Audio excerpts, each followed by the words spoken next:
What's going on, everybody? It's your boy Lando Success. We got Jerome Powell talking right now. We just want to do a quick recap of what's going on.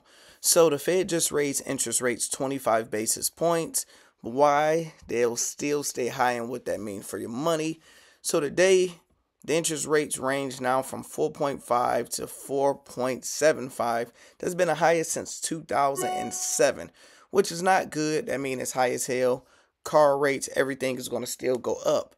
But since it was such a minute rate, it's not as bad as what everybody would expect, because we're used to everything being raised 50 basis points, 75 basis points, possibly a full percentage, and 25 is actually good news for us. And you got people in the industry, nobody know what the hell is going on because the market is so weird. So now they're saying there's a possibility our quote unquote recession could be postponed into 2024. It's like we're over it. And I kind of get some of it because everybody is laying off every single day. There's a different company. I believe FedEx just laid off 10% of their employees or offices. You get Rivian to lay off 6% of their workforce. Every day you see different layoffs. So this is how the markets responded to everything. We started off right here. First day of the month, bam, it started to crash down about 300 points all the way down to right here. So you see it's literally right before the meeting get ready to happen. And it's like, okay, we get an idea what's going on, how many points they're going to raise. And once it's 2 p.m. and Jerome Powell start talking, everything has been shooting up, skyrocketing, being very bullish because everything he's saying is honestly good. He's saying everything is going down. He's giving everybody good bullish signals. So a lot of the analysis are wrong. A lot of them predicted that it was going to be a crash day. And as of right now, it is a rally. It's a rally for everything. Crypto, the stock market. So let's talk about some stocks. Let's talk about, well, first we'll see how the markets is moving right now. You got the ones that's doing the worst. Snapchat just had their earnings. Freaking Snapchat, I don't even know why they're a company that you can actually invest in at this point. And you got a lot of the energy is down. Outside of that, food too, good old Moomoo is up. If you guys do not have Moomoo been dominating. Get you some free stocks, link in the bio. Stop playing around. Sign up, do a deposit, get free stocks.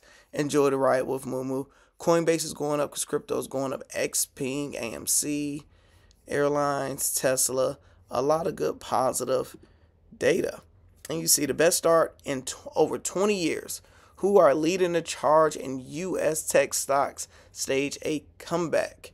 So, first you have in the lead is Shopify. Shopify is up 41%. So this is why it's very important to be buying in on these dips when nobody don't know what the hell is going on.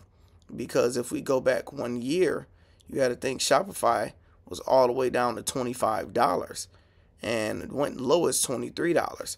And now you're seeing year to date, bam, it's just completely going up, completely riding. We love it. Then you got Nvidia, Salesforce, Uber. Randomly, I wouldn't expect the Uber.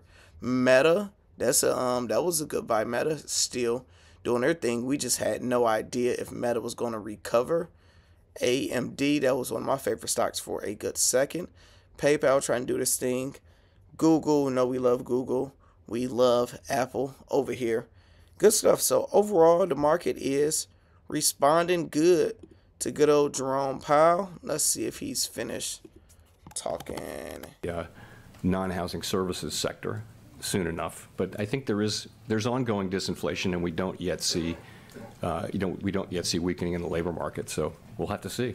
Can we get there with 5%? Certainly possible. Yeah, absolutely, it's possible. It's a question. No one really knows. I think it's because this is not like the other business cycles in so many ways.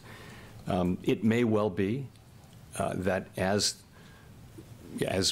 it will take more slowing than we expect, than I expect, to get inflation down to 2%. But I don't.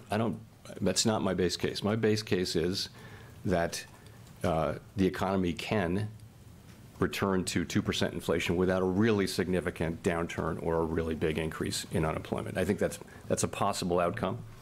I think many forecasters would say it's not the most likely outcome, but I would say there's a chance of it.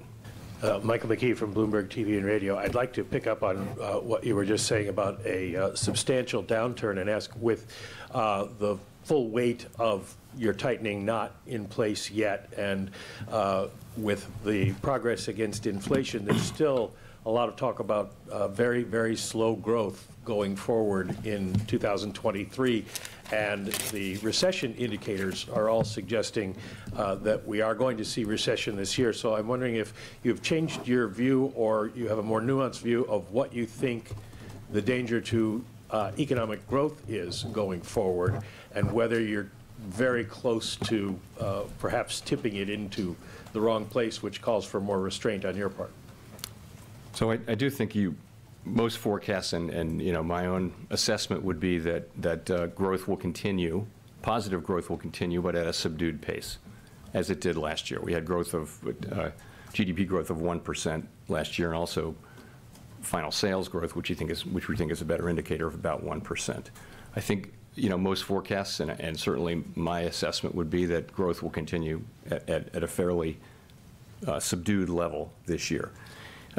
There are other factors, though, that need to be considered. You will have seen that the global picture is improving a bit, and that will matter for us potentially. The labor market remains very strong, and that's job creation, that's wages. As inflation does come down, sentiment will improve. So at this point, Jerome Powell is very bullish on the market, and everything else is showing. So I'm happy. We might finally have our official pivot, and we can finally start going up and stop worrying about the crash of all crash. Now, yeah, I'm still worried about all of these layoffs, but I think the time changed where they laying off to save money, but they're still making money because they just had too many people hired to have hired. Just because. Let me know your thoughts in the comments. Let me know what stocks you're buying, what you're doing. Talk to you guys soon.